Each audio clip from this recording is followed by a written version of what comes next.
একদিনের জন্য খুবই এক্সাইটিং একটা ব্লগ হতে যাচ্ছে এটা। ফর দ্য ফার্স্ট টাইম বাংলাদেশের ভেতর বাস জার্নি করতে যাচ্ছি আমি আমার হাজব্যান্ডের সাথে এবং আমার পুরো ফ্যামিলি, আমার বোন, আমার বোনের বাচ্চারা, আমার আম্মু সবাইকে নিয়ে দিনাজপুর যাচ্ছিলাম আমার বড় বোনের বাসায়। সো বাস ছিল হচ্ছে 9:30টায়, আমরা হচ্ছে 9টার দিকে 9টার একটু আগে বের হয়ে গিয়েছিলাম। অ্যান্ড দেখেন আমাদের সাথে কিন্তু আমাদের একটা নতুন মেম্বার আছে যে যাকে নিয়ে আমরা প্রথম ঢাকার বাইরে যাচ্ছি। সো সবাইকে ওর পক্ষ থেকে মিউ মিউ হ্যালো জানাচ্ছি। এনিওয়ে টাইম মতো আমরা বাস স্ট্যান্ডে ঠিকই পৌঁছিয়েছি, কিন্তু 9:30টার বাস 10:30 হয়ে গিয়েছে। দ্যাটস ওয়াই আমরা ওইখানেই বাস স্ট্যান্ডে গানা বাজনা চলছিল এরকম কিছুক্ষণ আমরা সেটা এনজয় করছিলাম। চলেন আপনারাও শুনুন।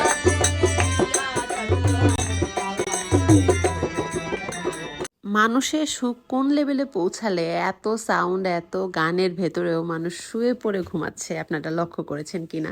আরেকটা জিনিস খেয়াল করেছেন কিনা, ওরা সবাই কোইন্সিডেন্টলি সবাই ব্লু শেডের হচ্ছে ড্রেস পরে ফেলেছে, আমার হাজব্যান্ড, আমার বোনের বাচ্চারা, আমার দুলাভাই। সো বাসের টিকিট কিন্তু আপু আগে থেকে কেটে রেখেছিল, বাট আমাদের জন্য এই বাসটা সারপ্রাইজ ছিল, কারণ এ ধরনের বাসে এর আগে কখনো উঠি নাই আমি। This is the first time traveling on a sleeper for you guys. It's a এই যে প্রথম কেবিনটা, এটা ছিল আম্মুর আর আমার ছোট বোনের, অ্যান্ড পরে একদম লাস্টের দুইটা ছিল আমার এবং আমার মেছো বোনের। দিনের জন্য এইটা আমাদের ঘর। সো এই ঘরটা এই যে এই ঘরটা এক রাতের জন্য আমাদের খুব ঘর খুব কি গল্প করতেছে? Oh hey guys. হ্যাঁ, তুমি উপরে চলে আসছো, ফ্রেন্ড বানায় ফেলছো। তুমি সেকেন্ডে ফ্রেন্ড বানায় ফেলো।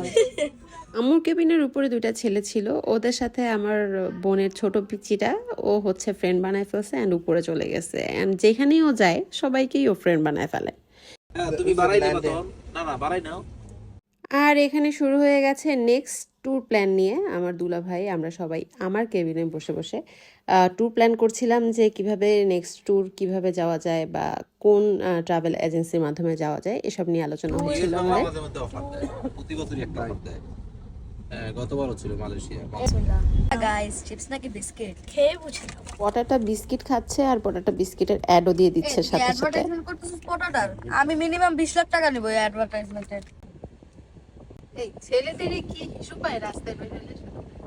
কেন মেয়েদের যে করা যাবে না এটা কে বলছে?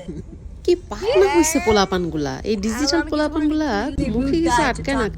But when I started talking to him, he was like, yeah, he's a এই যে আমার জামাই আর আমার আপুর ছেলের পকপকানি শুনতে শুনতে আমার পুরোটা রাস্তা কাটছে। তারা দুইজন বসলে দুনিয়ার গেমস, কার্টুন, এইটা সেইটা সব আলোচনা শুরু করে দেয়।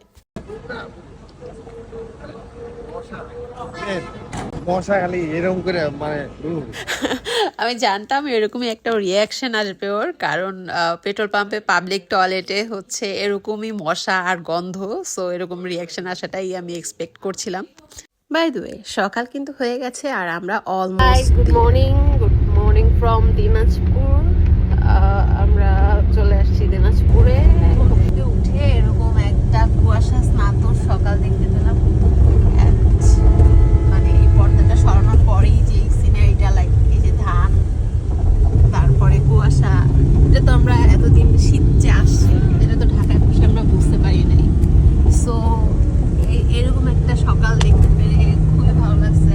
আর গতকালকে রাতটা অনেক ভালো ছিল, এখানেই আমরা সবাই মিলে আড্ডা দিচ্ছিলাম, যেহেতু আমি আমার পুরো ফ্যামিলি নিয়ে আসছি। So hopefully this tour will be a fantastic memory. So let's see.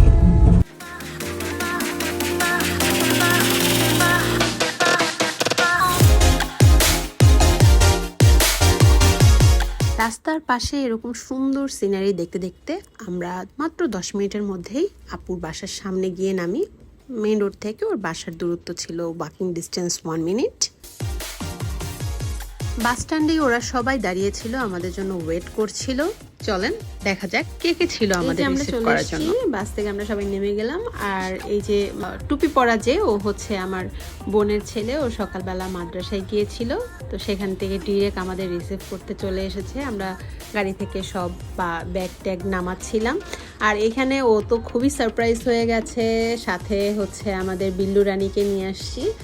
আর ও বিল্লু রানীকে খুবই পছন্দ করে, আহনাফ ওর নাম। তো ও জানতো না যে ও আমাদের সাথে আসতেছে, সো ওকে দেখে খুব খুশি হয়ে গেছে।